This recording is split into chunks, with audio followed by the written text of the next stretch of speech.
শ্রী শ্রী অনুকূলচন্দ্র ঠাকুরের আলোচনা জয়গুরু। সৎসঙ্গ জীবনে মা বলতে আমরা পরমারাধ্যা জগবঞ্জনীয় শ্রী শ্রী বর্মাকে বুঝি। তার নাম ষোড়শীবালা, কিন্তু তিনি ষষ্ঠীবালা নামে অধিক পরিচিত। নেহাত হই ৮ পরে এক গ্রাম্য গৃহবধূ পরম পুরুষ শ্রী শ্রী ঠাকুরের সেবা সাহচর্যে ও সাধনায় কখন মহীয়সী এক মাতৃমূর্তিতে পর্যবসিত হয়েছেন সেই কথা বোধহয় তার নিজেরও জানা নেই।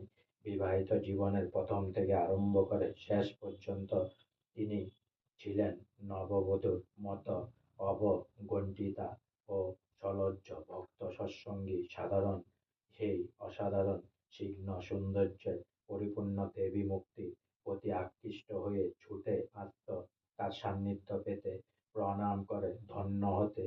স্ফীত হাস্যে জননী তাদের অভিনন্দিত করতেন, কৃতার্থ হতো তারা, তৃপ্ত হতো পরিপূর্ণতায়। আজকে আমার শ্রী শ্রী অনুকূলচন্দ্র ঠাকুরের আলোচনা এখানেই সমাপ্ত হলো। তাই অনেক অনেক সাবস্ক্রাইব করুন, অনেক অনেক লাইক করুন, অনেক অনেক আনন্দে থাকুন, অনেক অনেক হেল্প করুন, আর সঙ্গে অনেক অনেক সাবস্ক্রাইব করুন, আর সঙ্গে বলুন জয় গুরু।